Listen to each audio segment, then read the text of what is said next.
नमस्कार. आज असा एक विषय घेणार आहे की तो तुम्ही ऐकल्यावर म्हणाल, अरे हा काय विषय असतो का, किती कॉमन आहे. काय विषय तर फास्ट खाणे किंवा जलद गतीने जेवण आणि त्याचे परिणाम. तुम्ही म्हणाल की अरे शेवटी पोटातच जाणार आहे ना, काय त्याची चर्चा.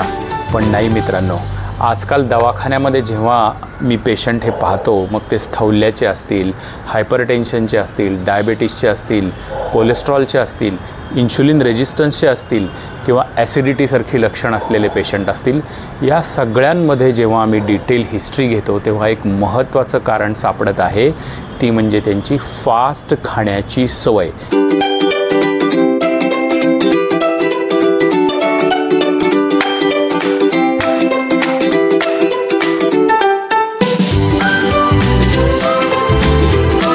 येस, फास्ट खाण्याची सवय, त्याच्यामुळे एवढे आजार होऊ शकतात याच्यावरती संशोधन झालं आहे. त्यामुळे तुम्हाला विश्वासच ठेवावा लागेल. आयुर्वेदामध्ये पण सांगितलं आहे की जेवण हे नेहमी सावकाश करावं. आपण ऐकतच आलेलो आहे की अरे बाळा, घास 32 वेळा चावावा, तर याच्यामध्ये काहीही अतिशयोक्ती नाही. केवळ या एका गोष्टीमुळे तुम्हाला उत्तम आरोग्याची प्राप्ती होऊ शकते, हे मी नक्की तुम्हाला सांगू इच्छितो. तर होतं काय, जेव्हा आपण नॉर्मली सावकाश जेव्हा खात असतो तेव्हा काय होतं आणि गडबड केल्यावर जेवणामध्ये काय होतं, याच्यामागचं शास्त्र काय आहे हे आपण समजावून घेऊया. तर जेव्हा आपण व्यवस्थित वेगाने म्हणजे जेवत असतो व्यवस्थित, तेव्हा प्रत्येक पदार्थाची आपल्याला चव व्यवस्थित लागते, पचन व्यवस्थित होतं आणि पचन व्यवस्थित झाल्यामुळे अन्नाचं शोषण पण चांगलं होतं. या तिन्ही महत्त्वाच्या ज्या पचनातल्या गोष्टी आहेत या सावकाश जेवल्यामुळे होतात.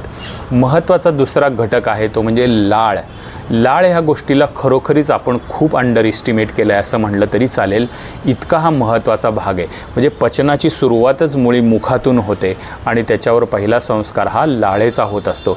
तर लाळ तुम्हाला माहीत नसेल तर आपल्या लाळेमध्ये काही जंतुघ्न घटक आहेत, त्यामुळे तिथूनच खाल्लेल्या अन्नामध्ये पिण्यामध्ये काही इन्फेक्शन्स असतील तर ती काही प्रमाणामध्ये सौम्य करणं, त्यांचा निपात करणं हे काम लाळ आपल्यासाठी करत असते. लाळेमध्ये असा एक घटक आहे ज्यामुळं अन्नाची ॲसिडिटी कमी होते. म्हणजे तिथंच पुढं होऊन जे आपल्याला ॲसिडिटी वाढणार आहे ती लाळेतल्या काही केमिकल्समुळं कमी होते. आपल्याला चव समजणे एखाद्या गोष्टीची व्यवस्थित, याच्यासाठी लाळेचीच गरज असते. कार्बोहायड्रेट्स, फॅट्स हे जे काही खाण्यातले घटक असतात त्यांचं डिग्रेडेशन जे आहे ते लाळ करायला तोंडातच आपल्या सुरुवात करते. त्यामुळं पुढचं जे पचन आहे ते सुलभ व्हावं यासाठी लाळ सुरुवात करून देते असं म्हटलं तरी चालेल. दातांचं आरोग्यही लाळेमुळे चांगलं राहतं. ही गोष्ट ज्यांची डेंटल हायजीन व्यवस्थित नाही आहे त्यांनी लक्षात घेण्यासारखी आहे. जठरामध्ये पचन सुलभता तयार होते. म्हणजे काय, जठर हे आपल्याला माहिती की एक प्रकारचा ग्राइंडर मिक्सर असल्यासारखंच आहे. त्याच्यामध्ये जेव्हा आपण अन्न खातो तेव्हा सगळा अन्नभाग जो आहे हा जठरामध्ये येत असतो. तर जेव्हा आपण अन्न पुरेसं व्यवस्थित चावून ते आतमध्ये पाठवतो तेव्हा जठरामध्ये फारसे कष्ट पडत नाहीत आणि त्यामुळं अन्न जे आहे जठरामध्ये कमीत कमी वेळ राहतं आणि जेवढा कमी वेळ जठरामध्ये अन्न राहील तेवढं त्याच्यावरती ॲसिडचं प्रमाण जे आहे ते कमी राहतं. जास्त वेळ जर अन्न पोटामध्ये राहिलं तर ॲटोमॅटिक ॲसिड्स जास्त स्त्रवतं. हायड्रोक्लोरिक ॲसिड पोटामध्ये जठरामध्ये असतं, ते पचनासाठी गरजेचं असतं. त्याचं प्रमाण कमी राहतं आणि त्यामुळे ॲसिडिटी होणं किंवा गॅस्ट्रायटिस होणं, ब्लोटिंग, गॅसेस, ढेकरा या सगळ्या गोष्टी सावकाश जेवल्यामुळं कमी होतात. ही गोष्ट आपण लक्षात घ्या. त्यामुळं 20 मिनिट कमीत कमी जेवावं असं शास्त्र सांगतं. जर हिशोब आपण केला तर सरासरी 20 मिनिट हा वेळ आहे. तर हा का महत्त्वाचा आहे तर आपल्या मेंदूमध्ये एक सटायटी सेंटर म्हणून असतं. म्हणजे तृप्ती येणं, खाल्ल्यानंतर अन्न आपल्याला समाधान वाटणं, पोट भरल्याची जी भावना निर्माण होते ती सटायटी सेंटरकडून क्रिएट होते. तर त्याचा एक साधारण कालावधी हा 20 मिनिटाचा असतो.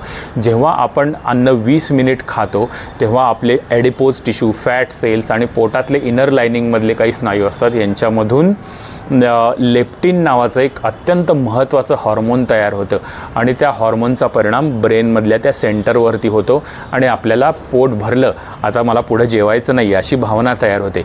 तुम्ही विचार करा की तुम्ही 10 मिनिटातच जेवण तुमचं 2 पोळ्या संपून टाकल्या तर तुम्हाला जेवण झाल्यावरही अशी भावना वाटते की अरे पोटामध्ये अजून माझ्या भूक शिल्लक आहे, मग काहीतरी डबे उघड, काहीतरी गोड खा, काहीतरी एखादी बाकरवडी टाक, चिवडा टाक किंवा अजून काहीतरी जेवणामध्ये वेगळे पदार्थ असतील तर घेत राहा, या गोष्टी सुरू होतात. त्यामुळे सावकाश तुम्ही 20 मिनिटाचा वेळ हा जेवणासाठी जरूर घ्या, हे मी तुम्हाला सांगेन. म्हणजे तुम्हाला ठराविक आहारामध्ये सुद्धा पोट भरल्याची भावना होईल आणि ओव्हर इटिंग हे टळेल. पुढची गोष्ट आहे की शोषण चांगलं होतं. आपोआप जेव्हा लाळ त्यात पुरेशी मिसळली जाईल, अन्नाचे तुकडे व्यवस्थित होतील, जठरामध्ये त्याचं पचन चांगलं होईल, तेव्हा त्याचं शोषण पण चांगलं होतं. त्यामुळं खाल्लेलं अन्न जे आहे ते चांगलं अंगी लागण्यासाठी सुद्धा आपल्याला ही सावकाश जेवायची सवय जी आहे ती महत्त्वाची आहे. आणि महत्त्वाचं काय आहे, गुड चॉईस ऑफ फूड. जेव्हा माणूस सावकाश खातो तेव्हा त्याचा एक विवेक जो म्हणतो तो जागरूक असतो.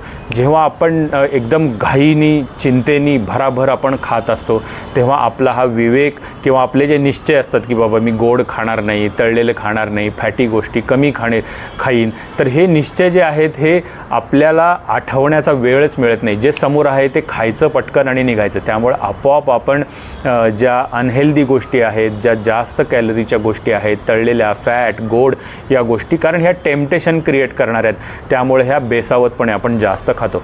त्यामुळं सावकाश खाणं, त्याच्यामुळं आपण आपोआपच हितकारक गोष्टी, न्यूट्रिशियस गोष्टी ह्या जास्त चवीने खातो.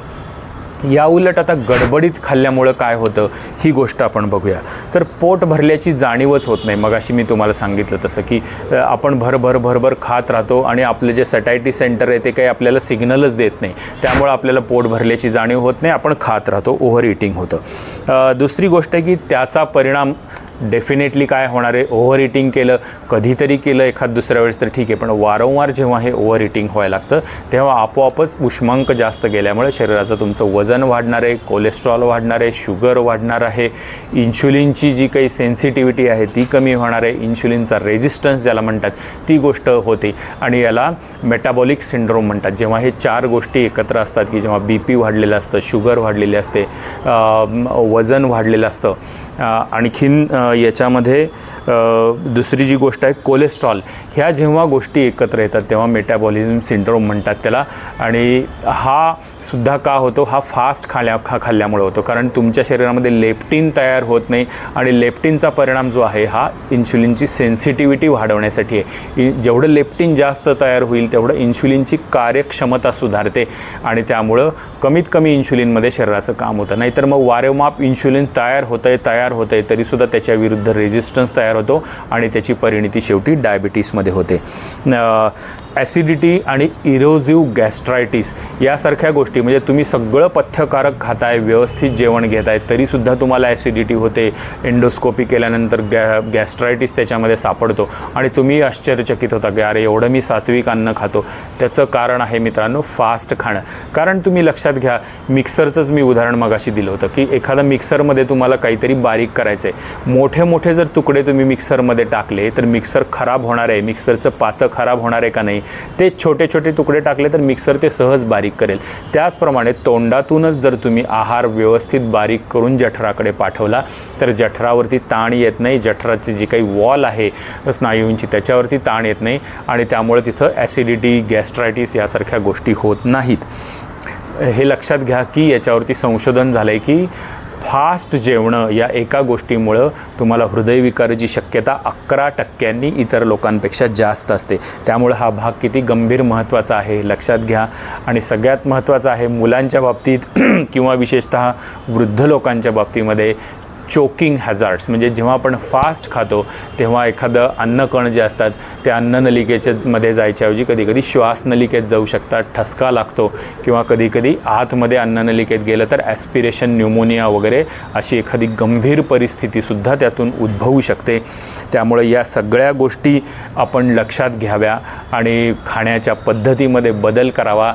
ही गोष्ट मी तुम्हाला आवर्जून सांगू इच्छितो, कारण ही छोटीशी सवय आहे पण तुम्हाला अनेक चांगल्या आरोग्यासाठी ती तुम्हाला तिकडं नेणार आहे आणि अनेक गंभीर आजारांपासून तुम्हाला संरक्षण देणार आहे. आपण पुढच्या भागामध्ये नुसते ह्याच्यावरती आपण थांबणार नाही आहे, तर ही सवय बदलायची कशी याचे पण सल्ले मी तुम्हाला पार्ट 2 मध्ये देणार आहे की ही फास्ट खायची सवय आपण रिव्हर्स कशी करायची आणि आरोग्यप्राप्ती कशी करून घ्यायची. धन्यवाद.